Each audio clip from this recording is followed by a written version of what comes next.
Você já acordou um dia e percebeu que sua vida inteira era uma mentira? Que a pessoa dormindo do seu lado era um completo estranho?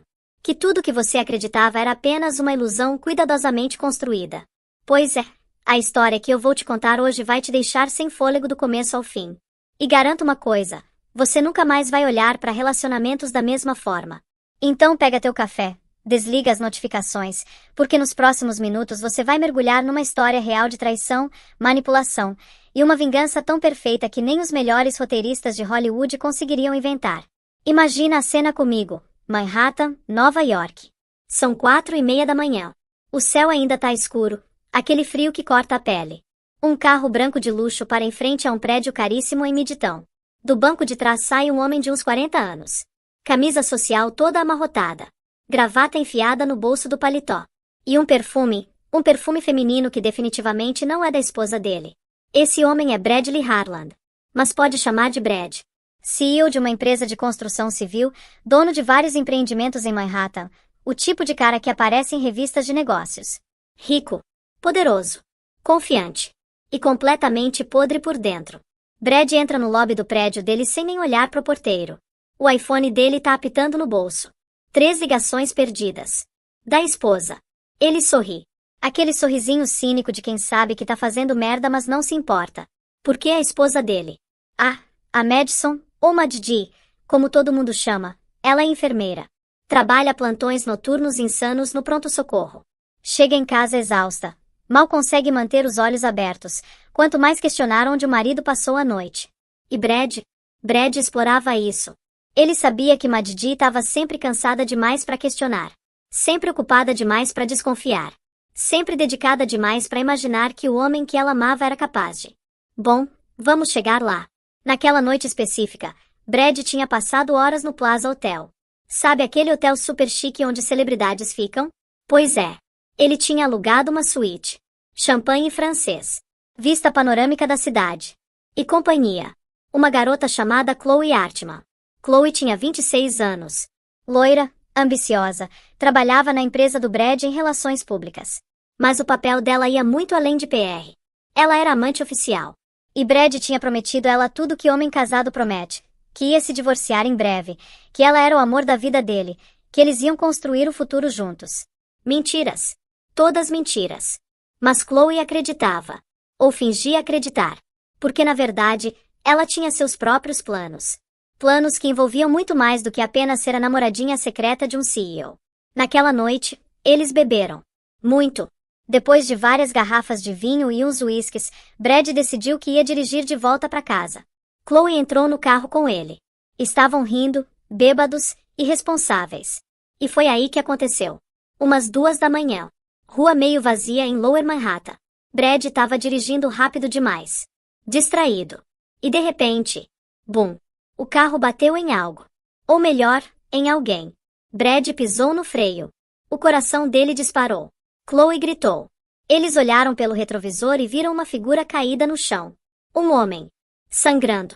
E sabe o que Brad fez? Ele hesitou por uns 3 segundos. Olhou para Chloe. Ela estava pálida, em pânico. E então ela disse algo que mudou tudo. Continua dirigindo. Continua. Ninguém viu. Se você parar agora, você perde tudo. E Brad obedeceu. Ele acelerou. Deixou o homem ali, sangrando no asfalto frio. Deixou como se fosse um saco de lixo, como se aquela vida não valesse nada. O homem se chamava George. Um senhor de uns 60 anos. Morador de rua. Quieto, educado. Ele costumava dormir perto do hospital onde Maddi trabalhava. E sabe quem tinha dado cobertores para ele no inverno passado? Quem tinha dado bagels quando sobrava da janta? Quem tinha conversado com ele, tratado ele como ser humano? Isso mesmo. Maddi. A ironia é cruel, né? O homem que o marido dela atropelou e abandonou era alguém que ela tinha ajudado. Alguém que ela tinha tratado com dignidade quando o resto do mundo ignorava. Mas Brad não sabia disso. Ele não sabia nada sobre a vida da esposa dele. Não sabia dos pacientes que ela atendia. Das histórias que ela ouvia. Das vidas que ela salvava. Porque Brad nunca perguntava. Nunca se importava. Para ele, Maddi era só a esposa. A pessoa que estava ali para dar estabilidade, para fazer a vida dele parecer normal pro mundo exterior. Enquanto isso, Maddi estava terminando mais um plantão brutal no hospital. 12 horas seguidas. 3 emergências, uma parada cardíaca, uma menina jovem implorando por favor não me deixa morrer. Maddi tinha salvado ela. Mas cada salvamento custava um pedaço da alma dela. Ela saiu do hospital às 6 da manhã. O sol começando a nascer. As ruas de Nova York acordando. Ela pegou o ônibus para casa, porque Brad sempre levava o carro para as reuniões dele. Durante o trajeto, ela checou o celular. 3 ligações perdidas do Brad. Estranho. Ele nunca ligava.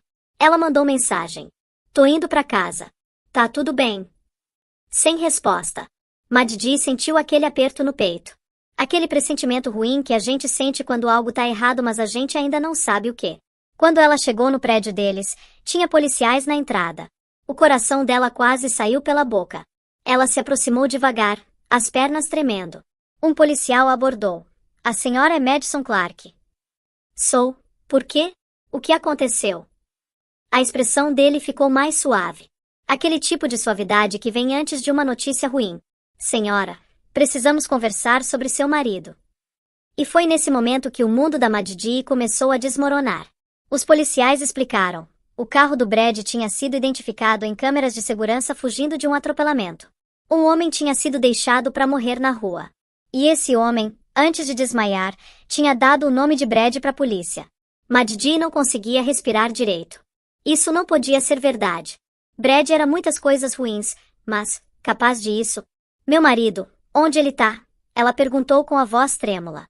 Não sabemos, senhora. Ele não estava em casa quando tentamos fazer contato. Claro que não. Porque Brad tinha passado a noite com a amante. Os policiais pediram para Maddi subir com eles até o apartamento. Ela entrou no elevador em estado de choque total.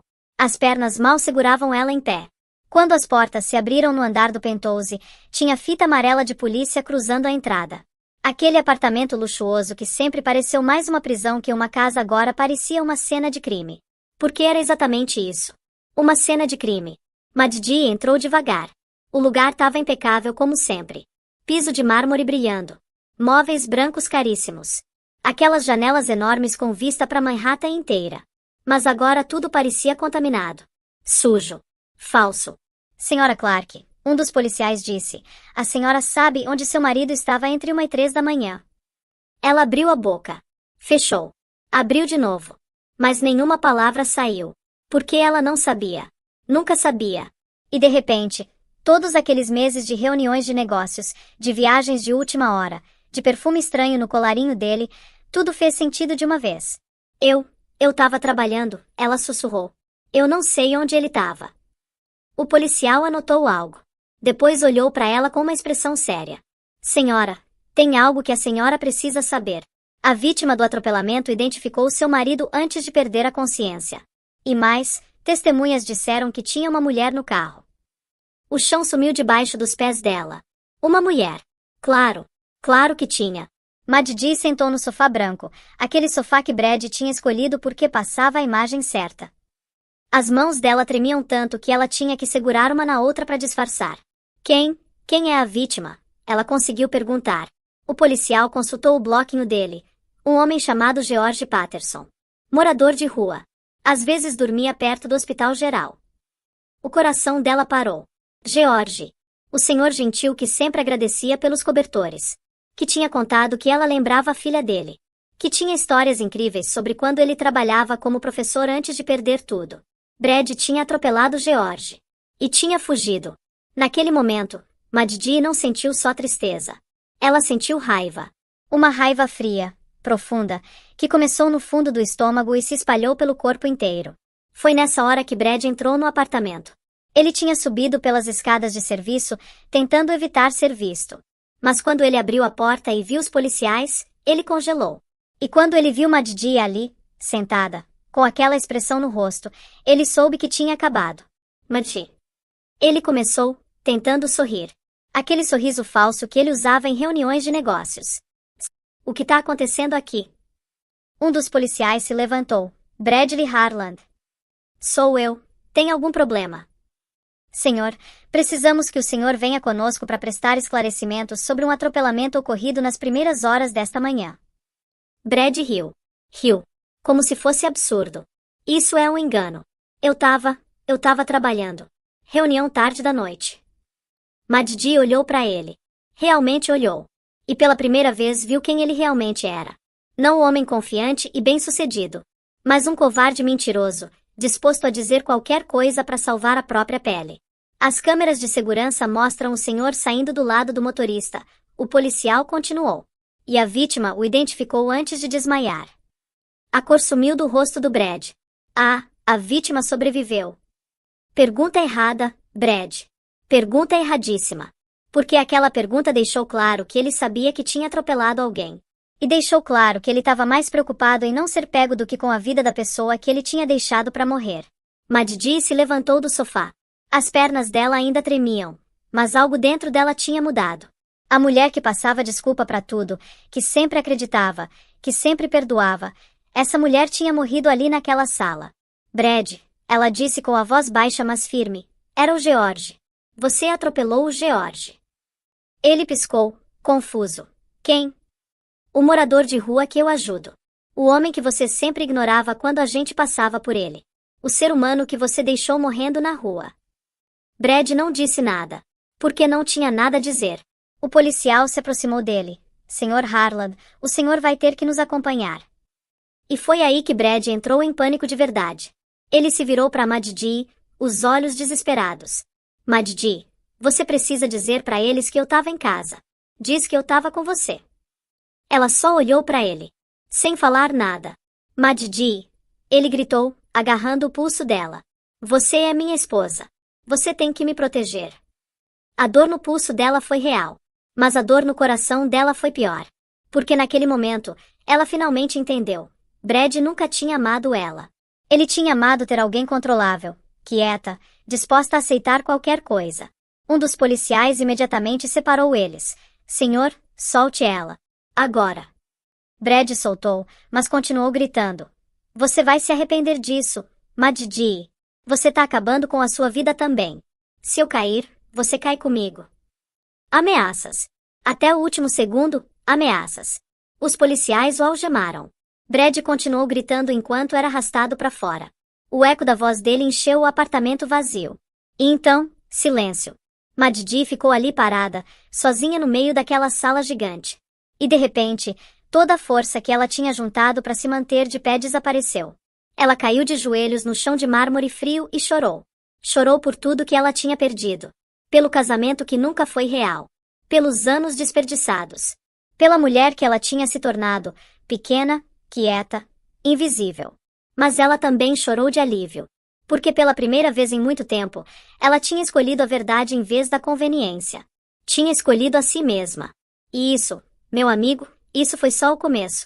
Porque enquanto Majdi estava ali no apartamento processando tudo, outra pessoa estava entrando em pânico absoluto do outro lado da cidade. Chloe Artman. Chloe tinha acordado sozinha no quarto do Plaza Hotel, a cabeça explodindo de ressaca. Ela checou o celular. Nada de Brad. Ligou para ele. Direto para a caixa postal. Ligou de novo. E de novo. Até que finalmente ela viu as notícias. CEO de construtora preso após atropelamento e fuga. O sangue dela congelou. Ela tinha estado no carro. Ela tinha mandado ele continuar dirigindo. Se a polícia descobrisse isso, ela estava ferrada. Completamente ferrada. Mas Chloe não era boba. Ela tinha um plano B. Na verdade, ela tinha vários planos. Porque veja bem, Chloe não era só a amante do Brad. Ela era uma calculista. Inteligente. Perigosa. Nos últimos meses, ela tinha coletado informações. Documentos da empresa. E-mails comprometedores. Gravações de conversas onde Brad admitia ter feito coisas ilegais. E o melhor de tudo, ela tinha descoberto que alguns dos documentos fraudulentos tinham assinatura da Majdi. Anos atrás, quando Brad estava começando a empresa, ele tinha pedido ajuda da Majdi com papelada. Ela, confiante, tinha assinado sem ler tudo direito, achando que estava só ajudando o marido. Mas Brad tinha usado essas assinaturas em contratos falsos, em transações duvidosas. E se tudo viesse à tona, Majdi podia ser considerada cúmplice. Chloe sabia disso. E ela ia usar essa informação como arma. Ela pegou o celular e mandou uma mensagem para Majdi. De um número anônimo. Você deveria ter mentido para a polícia. Mulheres como você não sobrevivem a escândalos assim. Maddi recebeu a mensagem algumas horas depois, quando finalmente tinha saído do apartamento e ido pro hospital checar o George. Ela leu, releu, e sentiu um calafrio subir pela espinha. Alguém estava ameaçando ela. E ela tinha certeza de quem era. No hospital, Maddi foi direto para a UTI. Linda, a supervisora dela, estava esperando com uma expressão sombria. Maddi, o George tá crítico. Ele codificou 2 vezes desde que chegou. Maddi sentiu as pernas fraquejarem. Ele vai sobreviver. Não sabemos ainda. Mas Maddi, ele falou alguma coisa antes de desmaiar de novo. O quê? Linda hesitou. Ele disse que tinha uma mulher no carro. E que ela gritou pro motorista continuar. O mundo girou. Então era verdade. Chloe tinha estado lá. E ela tinha incentivado Brad a fugir. Foi nesse momento que Jordan Pierce apareceu. Jordan era médico no hospital, colega de Maddi há anos. Ele sempre foi aquele tipo de pessoa que a gente sabe que se importa de verdade. Quando ele viu Maddi parada ali no corredor, visivelmente abalada, ele se aproximou imediatamente. Maddi, eu soube do que aconteceu. Você tá bem? Ela quase riu. Porque como ela podia estar bem? Mas em vez disso, ela só balançou a cabeça. Não. Não tô. Jordan colocou a mão no ombro dela, gentil mas firme. Vem comigo. Vamos sair daqui um pouco. Ele a levou para uma salinha de conferência vazia. Fechou a porta. E deixou Maddi desabar. Ela contou tudo. Brad. Chloe. O atropelamento. As ameaças. Tudo. Jordan escutou em silêncio. E quando ela terminou, ele disse algo que mudou tudo. Maddi, você não tá sozinha nisso. E eu não vou deixar ela te machucar. Mas ela tem provas de coisas que eu assinei anos atrás sem saber. Então a gente vai provar que você foi manipulada, Jordan disse com convicção. A gente vai expor ela antes que ela exponha você. E foi aí que Jordan revelou algo importante. Semanas atrás, o pessoal do hospital tinha interceptado acidentalmente uma ligação do Brad para Chloe que tinha sido roteada pela rede do hospital. Eles tinham salvado a gravação. Nessa gravação, Chloe estava chantageando Brad, ameaçando expor ele se ele não pagasse. E Brad admitia ter falsificado documentos usando o nome da Maddi. A gente tem prova, Maddi, Jordan disse. Prova que você foi vítima, não cúmplice. Pela primeira vez desde que tudo tinha começado, Maddi sentiu uma centelha de esperança. Mas a batalha estava longe de terminar. Porque Chloe não ia desistir fácil. Naquela mesma noite, ela foi até a casa de um conhecido dela que trabalhava com tecnologia. E ela pediu algo específico. Um vídeo deepfake da Maddi. Deepfake, para quem não sabe, é uma tecnologia que usa inteligência artificial para criar vídeos falsos super realistas. Pode fazer parecer que alguém disse ou fez algo que nunca aconteceu. Chloe pediu um vídeo da Maddi bêbada, dizendo coisas horríveis sobre o George. Dizendo que não se importava que Brad tinha atropelado ele. Que morador de rua não valia nada. O cara fez o vídeo. E ficou assustadoramente convincente. Chloe tinha a arma perfeita. Se ela soltasse esse vídeo, a reputação da Maddi seria destruída instantaneamente. Não importaria se era fake. As pessoas iam acreditar. Porque as pessoas sempre acreditam no escândalo. Enquanto isso, Jordan tinha levado Maddi para um lugar seguro. A propriedade de Samuel Grant. Grant era um empresário poderoso, bilionário, ex-sócio do Brad até Brad ter tentado passar a perna nele anos atrás. Grant nunca tinha esquecido. E quando ele soube que a Maddi precisava de proteção contra Brad e Chloe, ele ofereceu ajuda imediatamente. Ninguém machuca uma mulher inocente enquanto eu puder impedir, Grant tinha dito com aquela autoridade natural dele. A propriedade dele ficava fora da cidade. Uma mansão enorme cercada por segurança de nível militar. Câmeras em todos os cantos. Guardas 24 horas. Maddi finalmente se sentiu segura. Foi lá que Evelyn Brooks apareceu. Evelyn era advogada, especialista em casos de fraude corporativa e violência doméstica. E ela tinha uma dívida com Maddi. Anos atrás, Maddi tinha salvado o marido dela no pronto-socorro. Vamos acabar com isso, Evelyn disse, abrindo a pasta dela cheia de documentos. Vamos separar você legalmente do Brad. Vamos provar que você foi manipulada. E vamos fazer Chloe pagar pelo que ela fez. E o plano começou a tomar forma. Mas Chloe não estava parada. Ela descobriu onde Maddi estava escondida. E numa noite, ela foi até a propriedade do Grant. As câmeras de segurança captaram tudo. Chloe escalando o portão. Andando pelos jardins. deixando coisas estratégicas, tipo a pulseira de aniversário da Maddi, que ela tinha roubado do apartamento em algum momento. Ela queria que Maddi soubesse: eu posso te alcançar onde quer que você esteja. Mas Chloe cometeu um erro. Um erro crucial. Ela foi até os portões da propriedade e começou a gritar ameaças, xingamentos. Tudo gravado pelas câmeras de segurança com áudio cristalino. Se eu cair, ela cai comigo. Vou destruir ela. Juro que vou. Os seguranças a detiveram. E quando a polícia chegou, tinham provas suficientes para prender Chloe por invasão, perseguição, ameaças e muito mais. Mas o melhor ainda estava por vir. Quando analisaram o celular da Chloe, encontraram os vídeos deepfake que ela tinha criado. Encontraram mensagens dela chantageando Brad. Encontraram tudo. E com isso, mais as gravações que Jordan tinha conseguido, o caso virou completamente. Brad foi acusado de atropelamento e fuga, fraude, lavagem de dinheiro.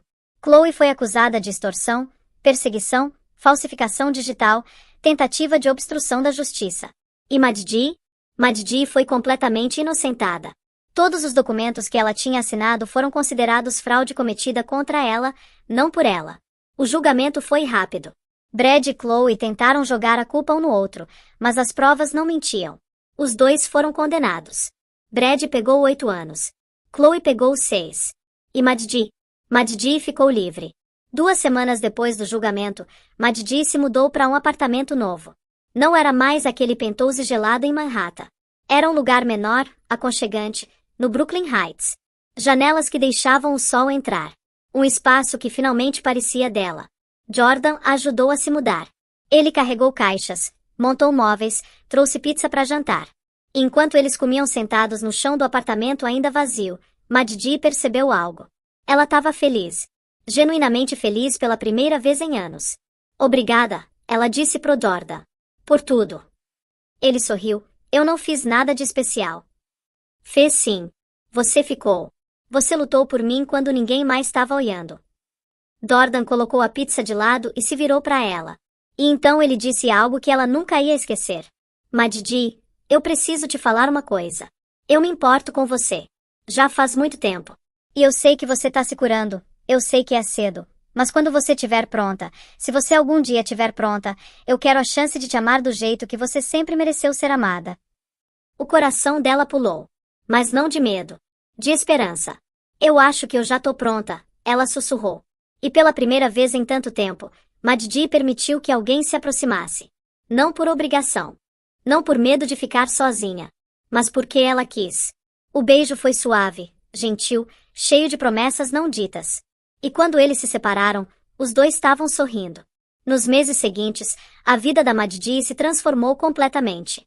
Grant criou uma fundação no nome dela, a Fundação Madison Clark, dedicada a ajudar mulheres em situações de abuso emocional e manipulação financeira. Maddi virou porta-voz, contando sua história para inspirar outras pessoas. George se recuperou. Levou meses de fisioterapia, mas ele sobreviveu. E Maddi visitou ele toda semana. Ela ajudou ele a encontrar moradia, trabalho, dignidade. Maddi e Jordan construíram um relacionamento devagar, com respeito, com honestidade. Sem pressa. Sem jogos. Só 2 pessoas se conhecendo de verdade. E o melhor de tudo? Maddi olhava no espelho e reconhecia a mulher que estava ali. Não uma versão pequena e assustada dela mesma. Mas alguém forte. Alguém que tinha sobrevivido. Alguém que tinha escolhido a verdade mesmo quando era difícil. A vingança dela não foi ruidosa. Não foi violenta. Foi simplesmente viver bem. Foi reconstruir. Foi provar que pessoas ruins podem tentar te destruir, mas elas não conseguem se você se recusar a ser destruída. Agora, deixa eu falar direto contigo por 1 minuto.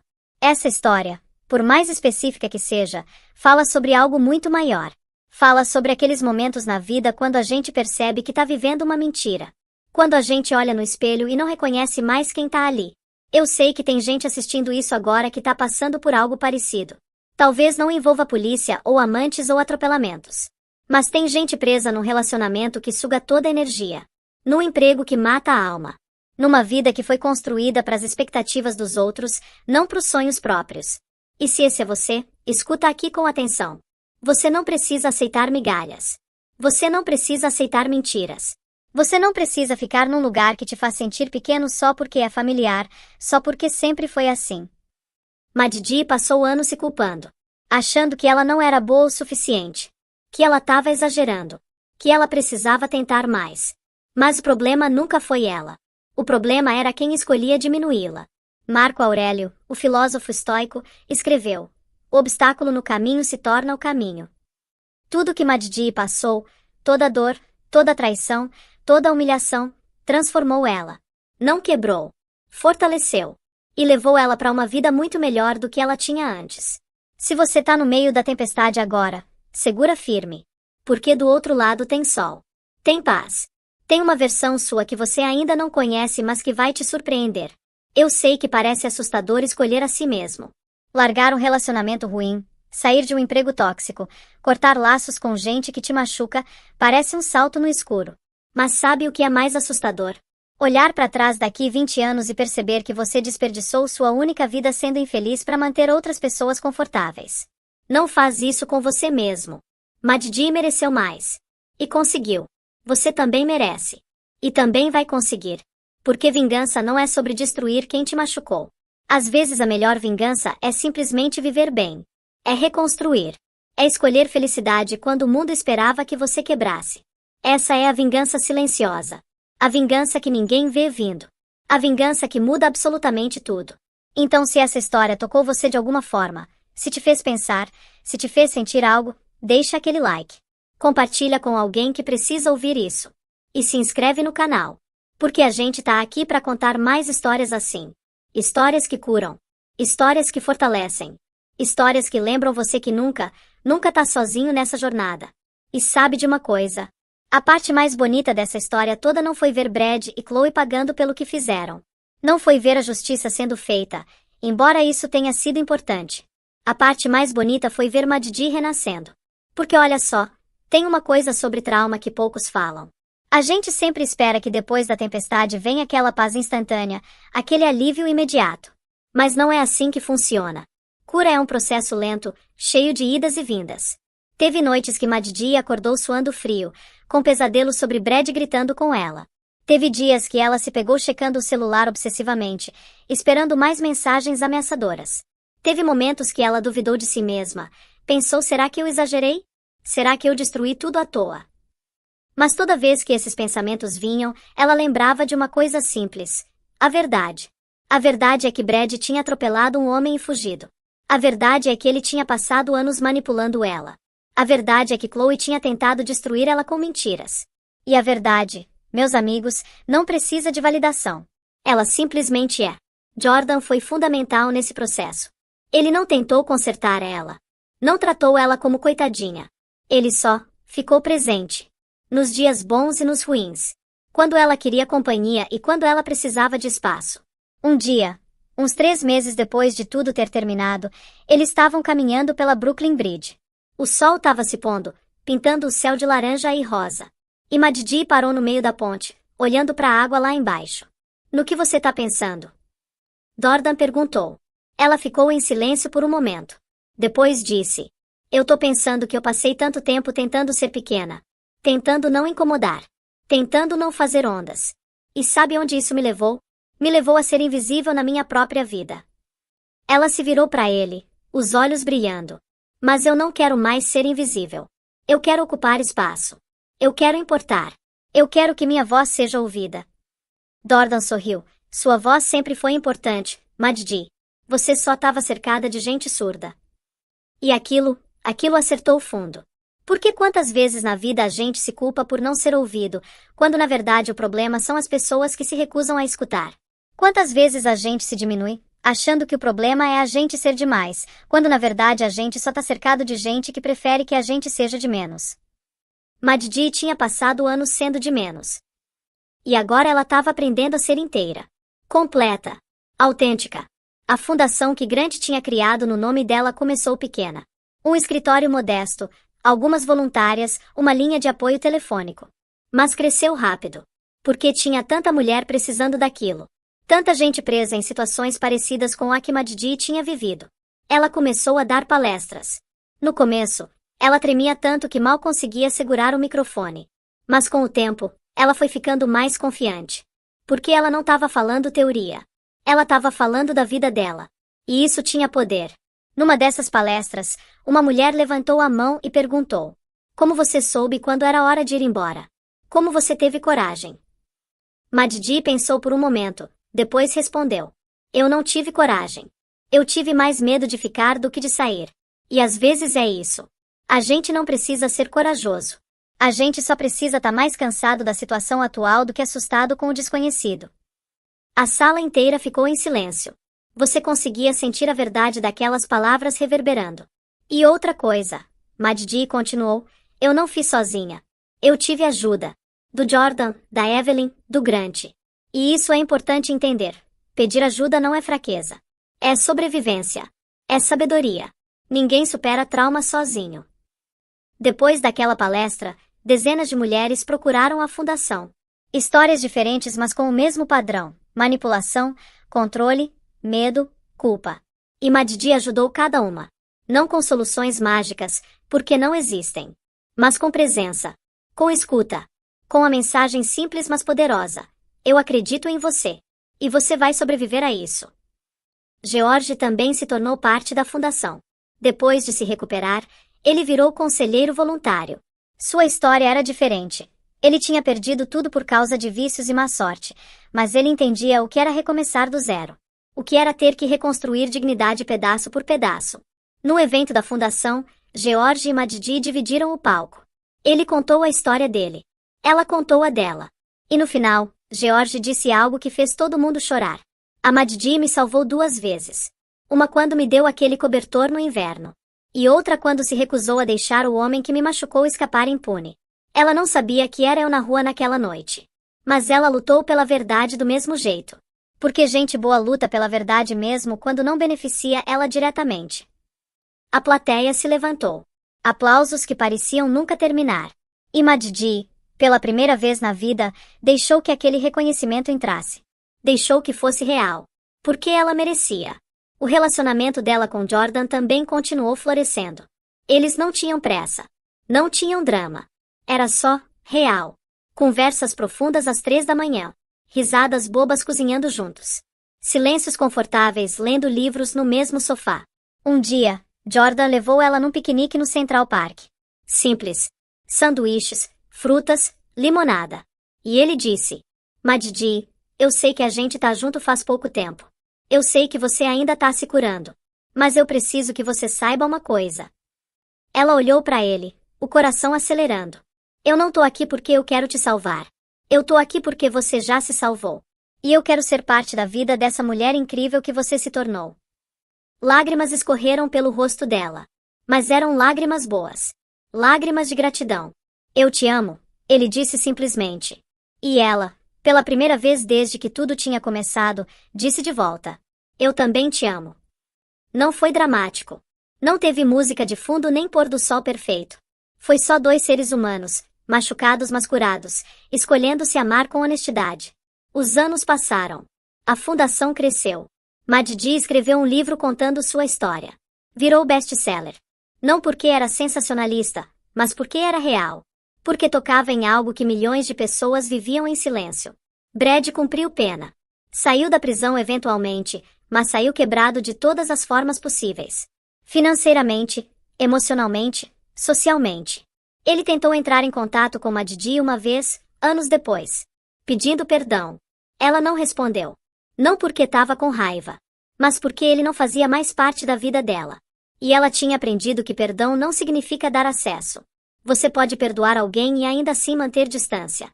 As duas coisas podem coexistir. Chloe também saiu da prisão. Mas diferente do Brad, ela desapareceu. Ninguém soube o que aconteceu com ela. E honestamente, Maddi não se importava. Chloe tinha sido uma tempestade que passou. E Maddi tinha se tornado a árvore que sobreviveu, mais forte nas raízes. Maddi e Jordan se casaram. Cerimônia pequena, íntima. Só as pessoas que realmente importavam. Grant foi quem a levou até o altar, já que o pai dela tinha falecido anos atrás. Evelyn foi madrinha. George estava na primeira fileira, chorando mais que todo mundo. E quando Maddi disse eu aceito dessa vez, ela sabia exatamente o que estava aceitando. Não uma ilusão. Não uma promessa vazia. mas um parceiro de verdade. Eles tiveram filhos. 2. E Maddi criou eles com a promessa de nunca ensinar eles a serem pequenos. Nunca ensinar eles a aceitar menos do que mereciam. Nunca ensinar eles que amor verdadeiro machuca. Porque amor verdadeiro não machuca. Pode desafiar. Pode exigir crescimento. Mas não machuca. Não diminui. Não controla. Hoje, Maddi tem 50 e poucos anos. Cabelos grisalhos que ela usa com orgulho. Rugas ao redor dos olhos de tanto sorrir. E quando ela olha no espelho, ela vê alguém que ela reconhece. Alguém que ela gosta. A jornada dela não foi perfeita. Teve recaídas. Teve dias ruins. Teve momentos que ela duvidou. Mas ela nunca desistiu. E isso faz toda a diferença. Porque no final, não é sobre ter uma vida perfeita. É sobre ter uma vida real. Uma vida onde você pode olhar no espelho e dizer: eu fiz o melhor que pude com o que eu tinha. E isso é suficiente. Agora, por que eu contei essa história toda pra você? Porque eu quero que você entenda uma coisa fundamental. Você não precisa aceitar uma vida que te faz infeliz só porque é familiar. Só porque é confortável. Só porque mudar dá medo. Medo é normal. Medo é humano. Mas viver uma vida inteira em algo que te mata por dentro só pra evitar esse medo. Isso não é viver. É sobreviver. E você merece mais que sobrevivência. Você merece alegria. Você merece paz. Você merece acordar de manhã e se sentir animado com o dia, não desesperado para que ele acabe logo. E se você tá num relacionamento tóxico, num emprego que te explora, numa família que te diminui, eu sei que é difícil. Eu sei que tem dependência financeira, tem medo do desconhecido, tem culpa, tem pressão social. Mas no final, você tem que escolher: vai ser leal à sua felicidade ou à expectativa dos outros? Maddi escolheu ela mesma. E a vida dela transformou completamente. Não aconteceu da noite pro dia. Não foi fácil. Mas aconteceu. E pode acontecer com você também. Eu não tô dizendo pra você sair correndo e explodir sua vida agora. Eu tô dizendo pra você começar pequeno. Começar reconhecendo que você merece melhor. Começar procurando ajuda, um terapeuta, um amigo confiável, uma linha de apoio. Começar dizendo não quando tudo em você quer dizer sim só pra evitar conflito. Começar economizando dinheiro, mesmo que seja pouco. Começar fazendo um plano. Começar acreditando que você é capaz. Porque você é. A história da Maddi não é só sobre ela. É sobre todos nós. É sobre cada vez que a gente escolhe verdade em vez de conveniência. Cada vez que a gente escolhe dignidade em vez de conforto. Cada vez que a gente diz eu mereço mais que isso e realmente acredita. Então se você chegou até aqui, até esse momento final comigo, eu quero que você faça uma coisa. Respira fundo. Coloca a mão no peito. Sente teu coração batendo. Esse coração que sobreviveu a tudo até agora. Cada decepção. Cada traição. Cada noite de choro. Tá batendo. Você tá aqui. E se você tá aqui, você pode continuar. Você pode mudar. Você pode recomeçar. Não importa quantos anos você tem. Não importa quanto tempo você desperdiçou. Não importa quantas vezes você tentou e falhou antes. Hoje pode ser o dia que tudo muda. Não de forma dramática, mas na decisão quieta, interna, de que você não vai mais aceitar menos do que merece. Essa é a vingança silenciosa. A vingança de viver tão bem que as pessoas que tentaram te destruir olham de longe e percebem: elas perderam. Perderam a oportunidade de te conhecer de verdade. Perderam a chance de crescer contigo. Perderam a bênção que é tua presença. E você? Você ganhou você mesmo de volta. E não tem prêmio maior que esse. Então eu quero que você deixe aquele like agora. Não só porque você gostou do vídeo, mas como um compromisso com você mesmo. Um sim simbólico para sua própria cura. Compartilha isso com alguém que precisa ouvir. Aquela amiga que tá num relacionamento ruim. Aquele irmão que tá preso no emprego que odeia. Aquela pessoa que você ama e que tá aceitando migalhas de alguém que não merece ela. E se inscreve no canal. Porque toda semana a gente traz histórias assim. Histórias reais, cruas, honestas. Histórias que não romantizam sofrimento mas celebram sobrevivência. Ativa o sininho. Vem fazer parte dessa comunidade de gente que entende que a vida pode ser difícil, mas a gente não precisa passar por ela sozinho. E me conta nos comentários, qual parte dessa história mais tocou você? O que você tá passando agora? Como a gente pode te apoiar? Porque aqui não é só um canal. É uma família. Uma família de sobreviventes. De lutadores.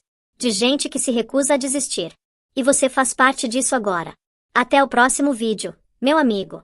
Cuida de você. Escolhe você. E lembra, sua história ainda está sendo escrita. E os melhores capítulos podem estar logo ali na frente. Um abraço enorme. E que você tenha coragem de ser feliz, mesmo quando for assustador. Especialmente quando for assustador. Tchau. Você já parou para pensar no que passa pela cabeça de alguém que simplesmente abandona a própria esposa grávida no meio de uma nevasca? Tipo, não estamos falando de esquecer a carteira em casa ou deixar de buscar alguém no aeroporto. Estamos falando de literalmente deixar uma mulher prestes a dar à luz, sozinha, no frio congelante das montanhas de Wyoming, enquanto uma tempestade histórica transforma tudo ao redor em um pesadelo branco. E o pior? Ele achou que conseguiria se safar dessa. Achou que a neve cobriria seus rastros, que ninguém descobriria, que ele simplesmente desapareceria com o amante enquanto a natureza fazia o trabalho sujo por ele. Mas sabe o que ele não contava? Que um caçador experiente, daqueles que conhecem cada centímetro daquelas montanhas, ia passar exatamente por aquele lugar. Que esse homem ia encontrar Hannah a tempo. Que ela não só ia sobreviver, mas ia expor cada mentira, cada traição, cada mensagem podre que ele trocou planejando a morte dela. Agora, respira fundo comigo. Porque essa história vai te deixar gelado por dentro de um jeito que não tem nada a ver com a temperatura lá fora. É sobre sobrevivência, sobre descobrir que a pessoa que você mais confiava é capaz das piores monstruosidades. E principalmente, sobre justiça sendo servida do jeito mais satisfatório possível. Antes de a gente mergulhar de cabeça nisso, me conta, que horas são aí onde você tá? De qual lugar do Brasil, ou do mundo, você tá assistindo? Joga nos comentários, velho. Adoro saber quem tá acompanhando essas histórias malucas com a gente. Beleza? Vamos lá. Última semana de inverno em Wyoming. Aquele tipo de silêncio que só existe antes de uma catástrofe natural. Sabe quando o mundo parece segurar a respiração? Era exatamente isso. Os alertas meteorológicos piscavam em todas as TVs desde a manhã, berrando para as pessoas ficarem em casa, não saírem de jeito nenhum. Uma nevasca histórica estava chegando. E quem conhece o Wyoming sabe que quando eles dizem histórica, não é exagero não. Hannah Miles estava na janela da sala, observando os primeiros flocos de neve começarem a cair mais grossos, mais densos. Uma mão apoiada nas costas, a outra descansando na barriga enorme de 39 semanas de gravidez. Cara, ela estava exausta. A noite anterior tinha sido um inferno de cólicas e contrações que simplesmente não davam trégua. O médico tinha avisado. O bebê estava prontinho para nascer. Podia ser a qualquer momento. E não eram mais aquelas contrações leves que ela sentia semanas atrás. Essas eram pesadas, deliberadas, como se o corpo dela tivesse ligado um cronômetro interno dizendo: é agora. Ela tentou respirar fundo, se acalmar. A casa rangia com o vento lá fora. A neve já começava a rodopiar pela varanda como se fosse um aviso. Hannah pegou o celular, pensando em ligar para o médico. Mas antes que pudesse discar, Ita apareceu no corredor com o casaco nas mãos. Ele se movia rápido, determinado, do jeito que ele só fazia quando estava agitado ou quando tinha acabado de contar uma mentira gorda. Hannah não queria acreditar nisso, mas o pensamento veio mesmo assim. Ela empurrou para baixo e tentou focar na respiração. Ethan disse que tinha visto o radar meteorológico e que a tempestade estava ficando cada vez mais forte. Insistiu que esperar mais seria perigoso demais. Falou que precisavam sair imediatamente, dirigir até o hospital em Jackson antes que as estradas ficassem intransitáveis. Ele tentou soar preocupado, mas alguma coisa estava estranha. A voz dele não tinha aquela urgência natural que você espera de alguém com medo pela esposa. Parecia ensaiado. Mecânico. Calmo demais. Hannah não tinha forças para questionar. Outra contração atravessou o abdômen dela e a forçou a segurar na cadeira com força. Ela concordou com a cabeça, confiando que pelo menos chegar no hospital era melhor que ficar ali parada, indefesa. Ethan pegou a bolsa dela, ajudou a calçar as botas e a guiou até o carro na garagem. O ar gelado bateu no rosto dela assim que saiu de casa. O vento carregava pedacinhos afiados de gelo que ardiam na pele. Ela subiu no banco do passageiro, puxando o cinto com as mãos tremendo. O motor roncou e os faróis cortaram a parede de neve que já rodopiava violentamente. Ethan acelerou rápido. Rápido demais. Os pneus chiavam sobre a fina camada de gelo que começava a se formar na estrada. No começo, Hannah estava ocupada demais respirando através da contração para perceber que eles tinham passado direto pela curva familiar que levava para a rodovia do hospital. Quando ela levantou a cabeça, a paisagem lá fora já tinha mudado completamente. A estrada ficou mais estreita. Árvores dos dois lados como sentinelas escuras. As luzes da cidade sumindo atrás deles em vez de aparecer na frente. A voz dela saiu trêmula quando perguntou por que eles estavam indo pela estrada da montanha. Ethan respondeu que essa rota era mais rápida e tinha menos chance de estar bloqueada durante a tempestade. As mãos dele apertavam o volante com força demais. Hannah sentiu o nó se formar no peito. Alguma coisa estava muito errada. O ar dentro do carro parecia mais pesado que a nevasca lá fora. A neve engrossou ao redor deles. A visibilidade despencou. O carro seguia cada vez mais fundo no deserto, cada vez mais longe da cidade. O coração de Hannah acelerou conforme as contrações se intensificavam. Ela pressionou a palma contra a barriga e sussurrou que eles precisavam voltar. Ethan não disse nada. Continuou dirigindo até a estrada estreita abrir numa clareira pequena onde o vento rugia livremente entre as árvores. Sem aviso nenhum, ele desacelerou e parou o carro. No momento em que o motor silenciou, o frio pressionou de dentro para fora como algo vivo. Hannah olhou para ele, confusa e assustada. Ethan ficou encarando o nada por vários segundos. Então finalmente falou. A voz quase sem emoção nenhuma. Disse que o carro tinha pifado. Disse que precisava ir buscar ajuda. Mandou ela ficar dentro e esperar. Antes que ela pudesse protestar, ele tirou alguma coisa da mão esquerda. Um brilho de metal chamou a atenção dela. Ele colocou a aliança de casamento no painel com um movimento suave e deliberado. A respiração dela travou. Ela abriu a boca para falar, mas outra contração atravessou o corpo dela com força, roubando sua energia e forçando ela a segurar na porta para se estabilizar. Ethan saiu do carro. A neve entrou por um segundo antes dele fechar a porta atrás de si. Pela janela embaçada, Hannah viu a silhueta dele se afastando, engolida pela tempestade. Sem hesitação, sem olhar para trás, sem nenhum senso de urgência para voltar. Só um homem caminhando para dentro da nevasca com a facilidade de alguém que já tinha tomado sua decisão. Os minutos passaram. Longos. Inquietantes. Hannah tentou chamar por ele, mas a voz foi engolida pelo vento. Tentou ligar o motor, mas nada respondeu. As luzes do painel ficaram apagadas. O aquecedor permaneceu silencioso. A temperatura dentro do carro despencou rápido e mordeu a pele dela. O medo se espalhou pelo peito enquanto ela abria a porta com as mãos tremendo. A tempestade rugiu contra ela, empurrando neve no rosto. Ela gritou o nome de Ethan 1, 2, 3 vezes. O vento engoliu cada chamado como se nunca tivesse existido. Não houve resposta. Só o uivo infinito da nevasca. E foi nesse momento que ela entendeu a verdade. Não tinha sido abandonada por acidente. Tinha sido abandonada de propósito. A tempestade rugia ao redor anunciando o começo de um pesadelo que ela nunca imaginou que enfrentaria sozinha. Agora, vamos fazer uma pausa aqui por um segundo. Porque você precisa entender o nível de frieza que a gente tá lidando aqui. Não é só abandono. É premeditação. É alguém olhando para a própria esposa grávida e pensando, a natureza vai resolver meu problema. É uma maldade tão profunda que chega a dar calafrios. O frio dentro do SUV abandonado pressionou contra a pele de Hannah no momento em que ela puxou a porta e fechou depois de ter gritado por Ethan. O vento lá fora berrava como uma criatura viva cortando a estrutura metálica do veículo. Ela tremia descontroladamente enquanto se abaixava de volta para o banco do passageiro. A temperatura tinha caído tão rápido que a respiração dela saía em nuvens pálidas que flutuavam na frente do rosto antes de sumir na escuridão crescente ao redor.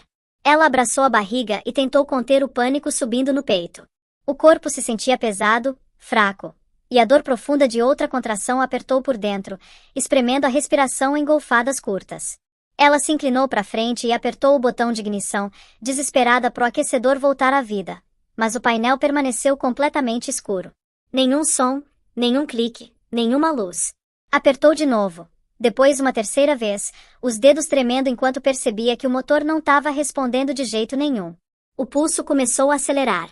Ela tinha ouvido o motor funcionando mais cedo, e não tinha mostrado nenhum sinal de problema. Não queria acreditar, mas um pensamento arrepiante rastejou na mente dela. Alguma coisa estava errada com o próprio carro, não só com o tempo. A respiração ficou irregular enquanto ela procurava no compartimento pequeno perto dos joelhos. Lembrava que Ethan tinha se inclinado em direção à parte inferior do painel antes de sair. O coração dela apertou quando a possibilidade se formou. Alcançou sob o painel com as mãos tremendo e sentiu ao redor buscando qualquer coisa solta ou fora do lugar. As pontas dos dedos roçaram no encaixe vazio onde deveria ter um fusível. A realização bateu com clareza brutal. Ethan tinha removido. O carro não estava quebrado. Estava desabilitado. Ele tinha feito isso intencionalmente. Um arrepio violento desceu pela espinha que não tinha nada a ver com o frio. Ela tentou a ignição de novo, mesmo sabendo que não ia ajudar. O silêncio dentro da cabine envolveu ela como uma mão gelada. Lágrimas embaçaram a visão enquanto pressionava a palma firme contra a barriga. A contração que veio em seguida foi mais profunda que a última, afiada o suficiente para roubar o ar dos pulmões. Ela se curvou para frente com um grito de dor, tentando respirar através da onda até que finalmente afrouxasse. Sentou devagar, limpando a umidade dos cílios. Os dedos roçaram no compartimento pequeno de armazenamento acima do porta-luvas, e ela abriu para pegar alguns lenços. Conforme puxava algumas folhas, algo duro e desconhecido deslizou para frente. Um celular. Não o celular dela, nem o celular normal do Ita. Era um segundo telefone que ela nunca tinha visto antes. O pulso latejava nos ouvidos enquanto pegava. A tela piscou e ganhou vida quando o polegar roçou a superfície. Dezenas de mensagens não lidas encheram a tela. A primeira abriu automaticamente. Os olhos dela percorreram as palavras com horror crescente. Era de Lídia. A mulher que ela tinha suspeitado uma vez, mas nunca teve forças para confrontar. A mensagem dizia: hoje a noite é perfeito. A tempestade vai esconder tudo. Ela não vai sobreviver a isso. Outra mensagem seguiu. Depois disso, podemos sair sem consequências. Ela sentiu o corpo inteiro ficar rígido. Por um momento, esqueceu de respirar. Rolou mais. Cada mensagem cortava mais fundo que a anterior. Hannah não merece nada. Ela tá te prendendo. Quando ela sumir, finalmente podemos ir embora juntos. Hannah apertou o telefone contra o peito enquanto outra contração bateu, forçando ela a se inclinar pro lado e se apoiar no banco. Quando a dor finalmente aliviou o suficiente para levantar a cabeça, lágrimas escorriam livremente pelas bochechas congeladas. Ela olhou pro para-brisa onde a nevasca rugia tão ferozmente que mal conseguia ver o contorno das árvores. O mundo lá fora do carro era um borrão de branco e movimento escuro, uma extensão gelada cheia de perigo e silêncio. Pressionou as costas contra o banco e se forçou a inspirar devagar. As bordas da visão brilhavam com tontura. As mãos correram pela barriga de novo, como se checasse se o bebê conseguia sentir o terror construindo dentro dela. Olhou de volta pro telefone. Mais mensagens carregaram na tela. Traga o carro para a Estrada Norte. Ninguém dirige por lá. Ninguém vai achar ela. E então a que rasgou completamente pelo peito. Ela é fraca demais para sobreviver ao frio. Esse é o único jeito. Tudo dentro dela recuou. Sentiu náusea. Pressionou o telefone contra a testa, balançando a cabeça em descrença, mesmo que a verdade fosse impossível de negar agora. Ita não tinha trazido ela ali por segurança. Tinha trazido ela ali para morrer. O frio pareceu se aprofundar depois dessa percepção. A respiração ficou fina. Tentou sentar mais reta, tentando se estabilizar, mas outra contração violenta arrancou caminho pelo corpo, mais forte que qualquer uma antes. Forçou ela a agarrar a porta e apertar os dentes para evitar gritar. A pressão construiu e então liberou, deixando ela tremendo e encharcada de suor. Mesmo com a temperatura continuando a cair, ela olhou para baixo. Líquido quente se espalhou pelo tecido do banco num jorro súbito. Os olhos dela se arregalaram. A bolsa tinha estourado. Se empurrou para cima, apavorada. O pânico queimou pelo peito. Olhou em direção à janela de novo, esperando com tudo que tinha que Ita aparecesse, mesmo sabendo que essa esperança era bobagem. A neve batia contra o vidro sem piedade. Abriu a porta de novo, deixando o vento rasgar o rosto enquanto tentava gritar. A voz foi engolida instantaneamente. Nenhuma resposta veio das matas escuras ao redor. Ela se agarrou à estrutura da porta enquanto outra contração apertava dentro com força impiedosa. A força estava sumindo. O frio penetrava mais fundo nos ossos. Puxou-se de volta para o banco do passageiro, curvando para frente instintivamente para aguentar a próxima onda de dor. O telefone escorregou das mãos e caiu no chão, a tela ainda brilhando. Ela olhou para baixo através da névoa de lágrimas. A verdade permanecia iluminada na frente dela. Ethan tinha deixado ela para morrer, e a tempestade lá fora estava se fechando rápido. Tava sozinha em trabalho de parto, sem calor, sem ajuda, e sem jeito de escapar do pesadelo que ele tinha criado para ela. Cara, imagina a cena. Você tá ali, lendo as mensagens do seu marido planejando literalmente a sua morte. Não é traição comum.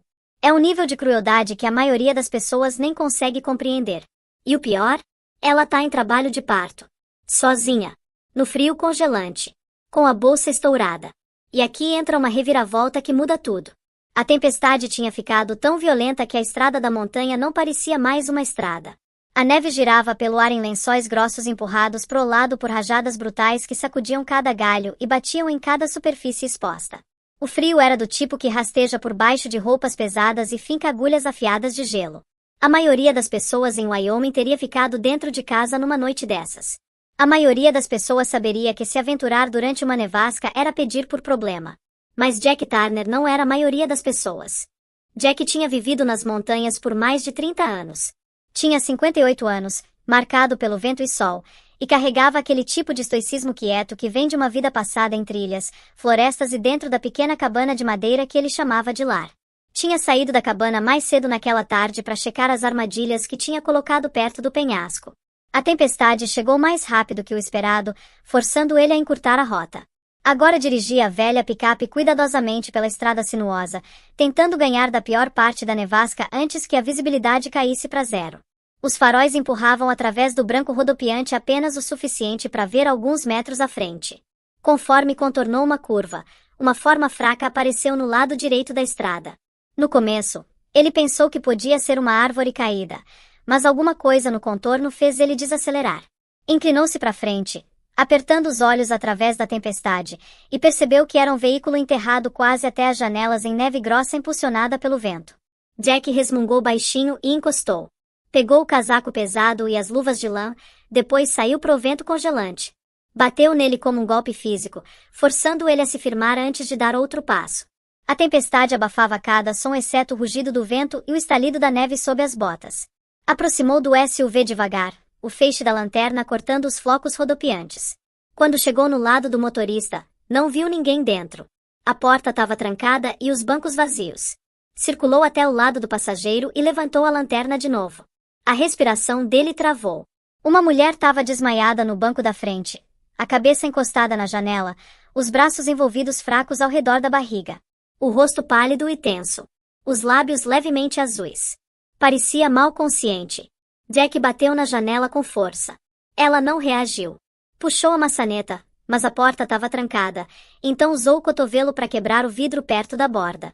O estalo soou pequeno comparado ao poder do vento. Limpou os pedaços restantes, cuidadosamente alcançou dentro e destrancou a porta. Então inclinou para dentro da cabine e chamou a mulher, tentando reanimá-la. As pálpebras dela tremularam, mas não conseguiu falar. A respiração vinha em golfadas fracas e regulares. Ele tocou a testa dela. Tava gelada. Percebeu a umidade no banco debaixo dela e entendeu imediatamente o que significava. Ela estava em trabalho de parto. Tava congelando e não ia durar muito mais naquela condição. Jack deslizou os braços sob o corpo dela, levantando gentilmente mas firme contra o peito. Ela era mais leve que ele esperava, quase sem peso nos braços. Carregou ela pela tempestade em direção à picape, protegendo o rosto com o casaco o melhor que pôde. Quando chegou no lado do passageiro da picape, abriu a porta com dificuldade, depois a acomodou no banco com cuidado. Ela se mexeu levemente e murmurou algo que ele não conseguiu entender. Pegou o casaco grosso forrado de pele do banco de trás e envolveu ao redor dos ombros dela, enfiando as bordas sob os braços para manter o calor perto. Então subiu no banco do motorista e bateu a porta com força para manter a tempestade do lado de fora. A picape já estava quente com o aquecedor ligado no máximo. Jack aumentou ainda mais, direcionando as saídas de ar para ela. Observou ela por um momento, estudando o jeito que o peito subia e descia. Tava respirando, mas mal. Os cílios tremiam como se lutasse contra a vontade de escorregar para a inconsciência. Falou com ela de novo, perguntando o nome, perguntando se conseguia ouvir ele. Ela abriu os olhos pela metade, lutando para focar.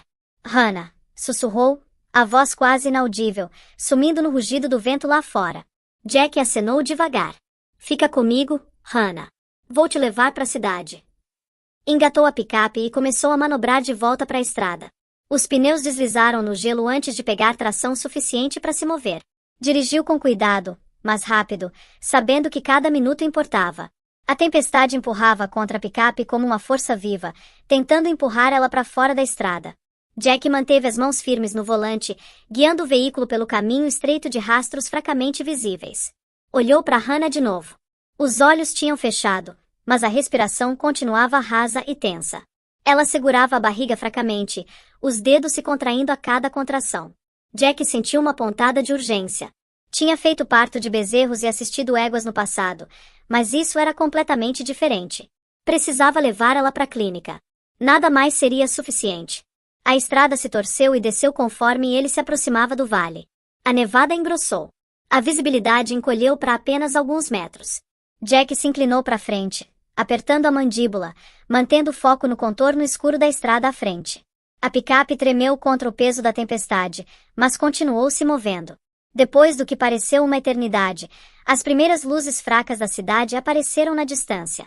Jack exalou uma respiração longa que não tinha percebido que estava segurando. Olhou para Hannah de novo, sussurrando: "Você vai conseguir. Só aguenta firme."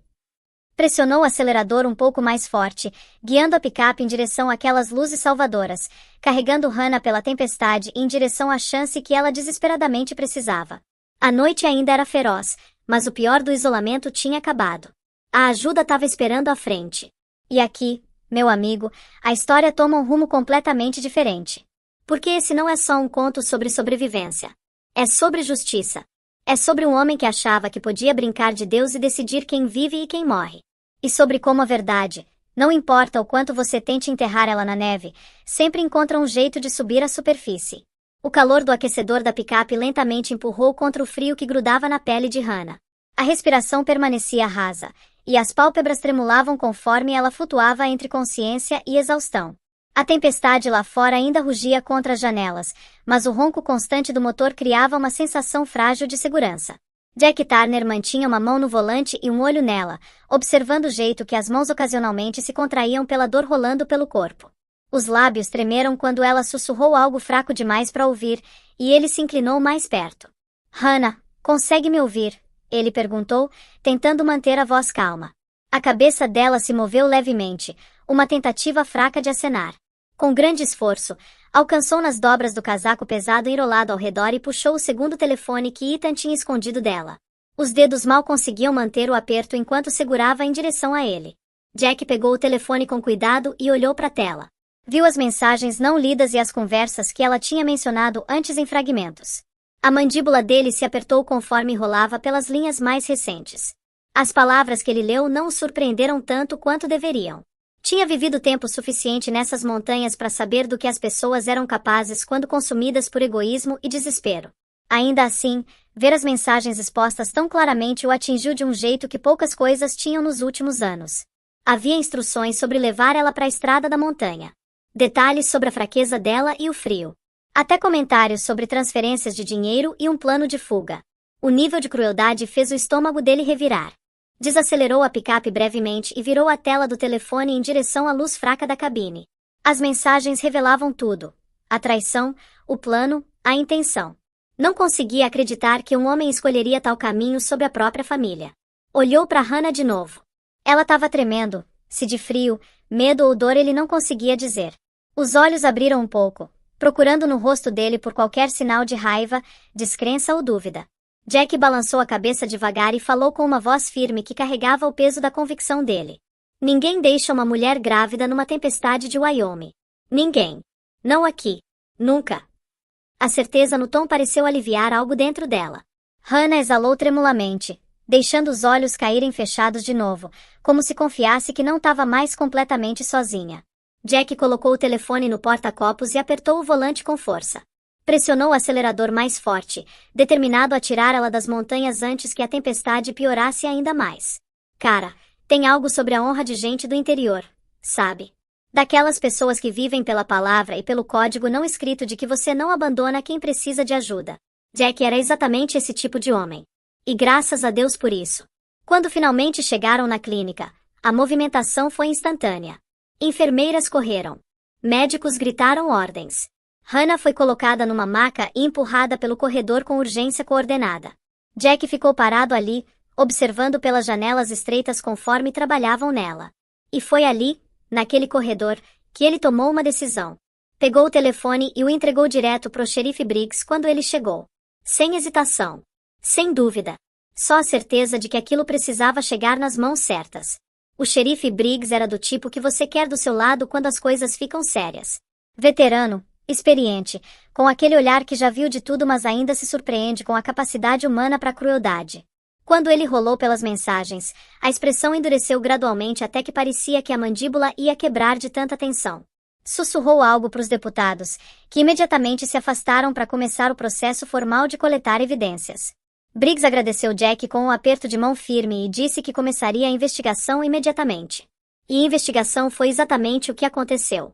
Porque enquanto Hannah lutava pela vida na sala de emergência, Ita e Lydia estavam aconchegados num quarto de hotel, bebendo vinho, rindo, completamente convencidos que tinham se safado. Até que a notícia passou na TV. Última hora. Uma mulher local foi encontrada viva após ficar presa na nevasca. A mulher, identificada como Hannah Miles, está recebendo tratamento de emergência na clínica de Jackson. O sorriso de Lydia congelou no rosto. Ethan sentou reto de repente, quase derrubando o copo. Lydia alcançou o controle com dedos tremendo e aumentou o volume. A repórter continuou explicando que Jack Turner tinha encontrado Hannah numa estrada de montanha e que as autoridades estavam investigando como ela tinha sido deixada lá. O peito de Ethan subia e descia rapidamente. A descrença dele se transformou rapidamente em raiva. Ela deveria ter morrido lá fora. Isso não pode estar acontecendo. Ela deveria ter morrido. Lydia olhou para ele, medo alargando os olhos. O que vamos fazer? Eles vão saber. Vão ver as mensagens. Precisamos ir agora. Ethan passou a mão pelo cabelo, apertando tão forte que os nós dos dedos ficaram brancos. Jogou o copo contra a parede, mandando cacos pelo chão. Lydia pulou, mas não falou. Vamos embora, Ethan disse finalmente. Vamos embora agora mesmo. Pega suas coisas. E ali começou a perseguição. Porque o xerife Briggs não era do tipo que deixa as coisas passarem. Os deputados checaram registros de viagem. Encontraram a reserva. Voo para Vancouver. Só ida. Saída às 23h20. Transferências financeiras completadas mais cedo naquele dia para a conta offshore. Tudo se encaixava perfeitamente. Congela cada conta com o nome dele. Alerta a segurança do aeroporto. Ninguém deixa ele passar por um único checkpoint. E coloca aviso em todas as saídas de rodovia, Briggs ordenou. A estação de polícia normalmente quieta se transformou num centro de comando coordenado. Cada membro trabalhando com senso de urgência. Enquanto isso, Ita e Lydia corriam pro SUV no estacionamento do hotel. A neve grudava nos casacos conforme lutavam contra o vento cortante. Ita nem se preocupou em limpar a neve dos vidros. Simplesmente limpou o gelo suficiente para ver a estrada e acelerou o morro abaixo. Eles vão nos parar, Lydia sussurrou. O aeroporto, a polícia, eles sabem agora. Não se chegarmos lá primeiro, Ita estourou. Vamos sumir antes que alcancem. Mas o que ele não sabia? Que 2 carros de patrulha já tinham tomado posição na estrada principal saindo da cidade. Luzes apagadas por enquanto, mas motores já roncando, prontos para se mover no momento em que o SUV de Ethan fosse avistado. A perseguição tinha começado. E a tempestade continuava furiosa. Agora, deixa eu te contar o que aconteceu quando Ethan tentou passar pelas barricadas do aeroporto. Porque, cara, isso foi cinematográfico de um jeito que você não acredita. Ele estava dirigindo como um louco, convencido que podia furar o bloqueio. Lydia gritando pro ele parar. Oficiais berrando comandos. E então, crash. O SUV bateu direto na primeira barricada de metal, mandando ela rolar pro lado. Oficiais mergulharam para fora do caminho. Mas Ita não parou. Perdeu completamente o controle. O veículo derrapou pelo gelo, ricocheteou num divisor de concreto e se espatifou de frente nas portas de vidro largas do terminal principal. A explosão de vidro estilhaçando ecoou pelo salão cavernoso. A frente do SUV amassou para dentro, metal dobrando como papel. Alarmes começaram a tocar instantaneamente. Por um momento, tudo parou. Então o caos explodiu. Oficiais enxamearam os destroços. Cacos de vidro estalavam sob as botas. Um oficial de segurança quebrou a janela do motorista com a coronha da arma. Várias mãos alcançaram dentro, arrastando Ethan do banco. Ele lutou selvagemente, mas exaustão e impacto fizeram os esforços dele fracos e erráticos. Sangue escorria pela testa. A respiração saía em rajadas frenéticas. Ethan Miles, você está preso, um oficial gritou. As algemas de metal frio fecharam ao redor dos pulsos enquanto ele era forçado ao chão. Neve soprava para dentro pela entrada estilhaçada conforme alarmes continuavam berrando. Câmeras do sistema de segurança do aeroporto gravaram tudo. Viajantes assistiram por trás de pilares e máquinas de venda, atordoados pelo caos. Ita levantou a cabeça uma vez, olhos cheios de terror e descrença. justo quando o xerife Briggs empurrou pela multidão de oficiais para alcançar a cena. Briggs olhou para baixo para ele, respirando forte pela corrida pelo terminal. Acabou, o xerife disse. Você terminou de correr. E pela primeira vez, Ethan pareceu entender que era verdade. Mas a história não acaba aí, não. Porque agora vem a parte que realmente importa. A justiça. Ethan foi arrastado para a delegacia. Jogado numa sala de interrogatório. E ali, sob luzes fluorescentes frias, cada mentira foi desmontada uma por uma. Briggs colocou o telefone na mesa. Leu as mensagens em voz alta. Cada palavra. Cada plano. Cada detalhe cruel. Ethan tentou negar. Gritou que tudo era mal entendido. Culpou Lydia. Bateu na mesa. Mas as evidências não mentiam. As mensagens estavam ali. Claras. Irrefutáveis. Condenatórias. Depois do interrogatório, ele foi jogado numa cela. E aqui fica interessante. Porque presidiários em cidades pequenas sempre sabem do último escândalo local. E a história dessa noite já tinha se espalhado. No momento em que Ethan entrou no bloco de celas, os prisioneiros olharam para ele. Um se aproximou das grades, olhando com nojo. Você é o cara, o homem disse. O cara que deixou a esposa grávida numa nevasca. Outro prisioneiro se inclinou da beliche do outro lado. Vi no noticiário. Você deixou ela para morrer e fugiu com outra mulher. Uma onda de raiva se moveu pelo bloco. Prisioneiros se levantaram das beliches. As vozes ficaram mais altas, mais afiadas, mais agressivas. Antes que Ethan pudesse recuar, 3 prisioneiros empurraram para dentro da cela dele no momento em que um guarda virou as costas. O primeiro soco veio rápido e forte. Derrubou Ethan no chão. O segundo golpe acertou as costelas. O terceiro partiu o lábio. Ele gritou por ajuda, mas a tempestade de socos afogou cada som. A visão embaçou conforme dor irradiou pelo corpo. Os prisioneiros não mostraram misericórdia. Bateram nele até que ele mal conseguia se encolher, até que ficou sangrando e tremendo no chão de concreto. Quando os guardas finalmente intervieram, os prisioneiros recuaram, relutantemente murmurando ameaças conforme voltavam para as celas. Ethan foi levantado do chão e carregado para a enfermaria da cadeia. O rosto estava inchado. As costelas doíam a cada respiração. Sangue marcava o queixo. As mãos tremiam incontrolavelmente. Enquanto isso, Lydia enfrentava a própria queda na área de detenção feminina. Repórteres do lado de fora gritavam o nome dela conforme manchetes se espalhavam por cada tela. Fotos da segurança do aeroporto inundaram as redes sociais. Colegas de trabalho lançaram declarações denunciando ela. Membros da família se recusaram a atender as ligações. Ela sentou num canto da cela, balançando para frente e para trás, sussurrando que Hannah não deveria ter sobrevivido. Os olhos estavam selvagens e desfocados. Pânico se contorceu em algo instável e assustador. Loucura rastejou em cada palavra que ela falava. De volta à enfermaria, Ethan ficou deitado acorrentado na cama estreita, machucado, quebrado e despido de cada ilusão de controle que uma vez teve. A luz de segurança acima dele piscava suavemente, lançando um brilho frio pelo rosto surrado.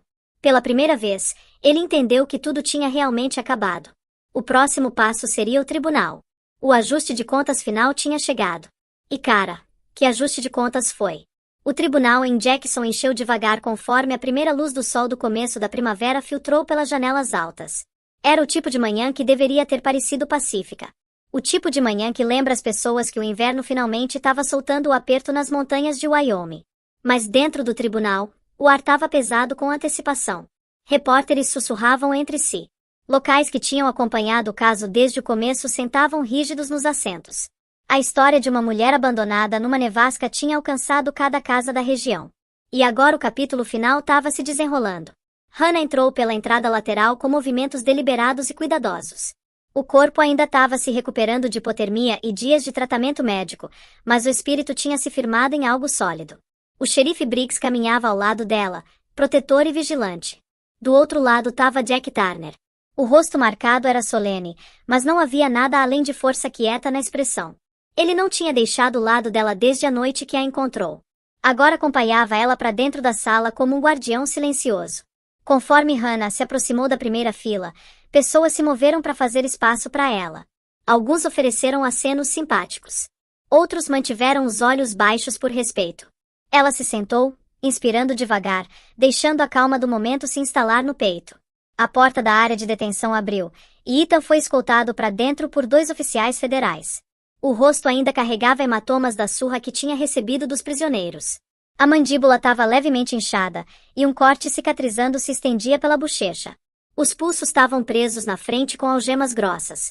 A postura curvava, não só pela lesão, mas pelo colapso de tudo que ele uma vez acreditou que controlava.